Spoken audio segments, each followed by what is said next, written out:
Our love isn't absent problems, but it sure is absent drama. You deserve this kind of love. Unfiltered Heart Talks with the Dawkins.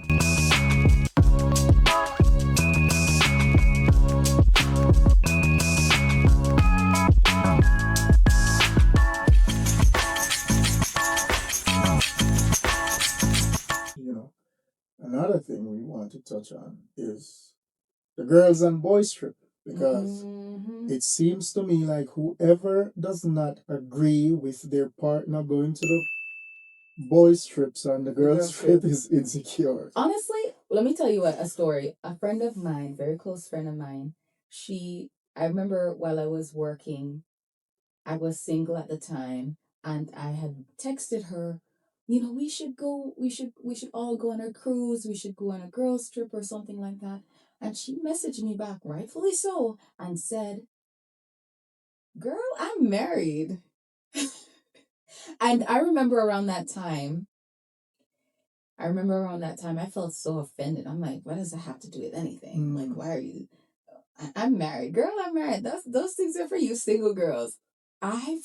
When I tell you, I felt so offended. I never shared this with her, but I felt so offended. But she was setting up a boundary.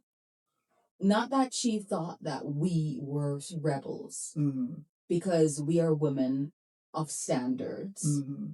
But she just knew that my life is different now. I can't just be up and gone on a whim. I'm married. Right. I have to check in with my partner. Because you have responsibilities. You have different responsibilities. You have commitments. The single life and married life are two different things. And that is why, as that gentleman says, get it out of your system. Yes, get all that crap out of your system. All that crap out of your system. And then when you're ready, you'll know you're ready. Yeah, and it's not to promote hookup culture. Absolutely not. Absolutely not. We believe in abstinence before marriage. Yes. Right?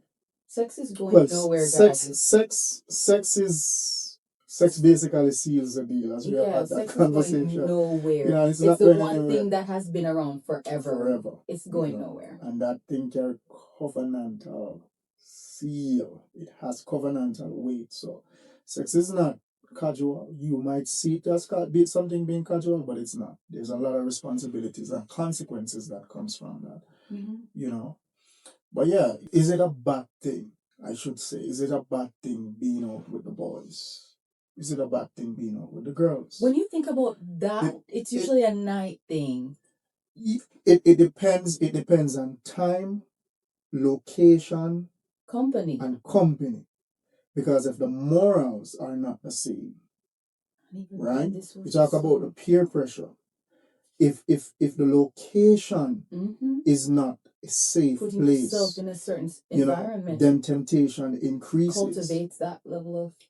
So if I'm going out with and all my friends are married men, because you have that guy culture and you have that girl culture. The guy does something, we're locked in. The girl does something, we're locked in. The girl code and the bro code. So neither sex can be trusted in these environments. Worse when the men inside of these environments are not men of stature. Men who follow God, men who love God, and men who walk according to God's will. A bunch of pastors going out, and I'm not saying every pastor is good, because some of them really, worse than some of these guys out there. Guys, yeah. But let me change it from pastors. Throw out the pastors. Not saying that all pastors are the same, but majority are. But if a bunch of godly men are going out, men who men of valor, men who stand for God, then it's a different story. These men are probably going to take a walk or talk about the Bible. A bunch of women are going out, women of valor, again, women who stand for God, virtue. A woman of virtue, then it's a different story, But in reality, when you have that mixed group hanging out together, anything can happen. Yeah. You have committed men versus non-committed men. The influence. Look at what it did to Israel. The mixed multitude caused the division and a lot of confusion. And babe, There's a research out there from Harvard that we were looking at. So what's that? Contagious research. Contagious status research Mm-hmm. that states that 60 to 70% of people are more likely to adopt the behaviors, the habits, the moral standards of their dominant friend group.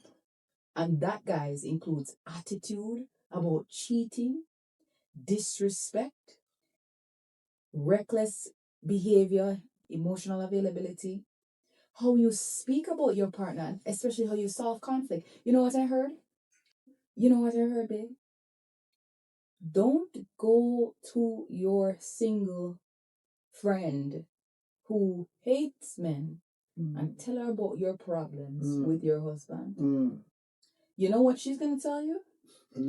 Leave that man. All these men are trash. I told you that's what happened to me. It's going to happen to you.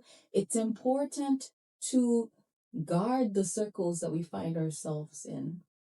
So if you are with a group of friends and you're the only you're the only married person, remember that one girl that she was the only one in her group that was married? Right. Eventually, if she finds herself hanging around those girls, the 60 to 70% chance that she'll say to her husband, "Go make your own sandwich," is very high.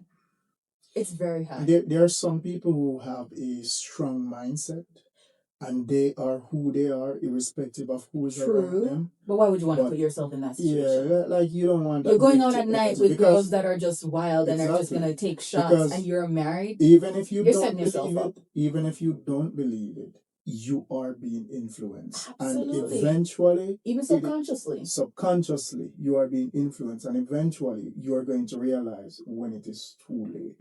You know, when it starts affecting your relationship. So it's very important that you surround yourself with people who are of the same mindset. You know, the same value. You can't call yourself a godly person, but you're hanging out every day with sinners. And it's not to say that you should not be around you said sinners. Sinners in a broad way. Like, well, let me, because we're all sinners saved by grace. Absolutely. You know, but I mean men who are not of the same mindset, or women who are not of the same mindset. You know, you can't be a married woman hanging out with your friend that's single and prostituting herself. Exactly. So it doesn't make any sense. That's important. Because you're 60 to 70% more likely to eventually adopt that behavior. That's based on Harvard research, guys.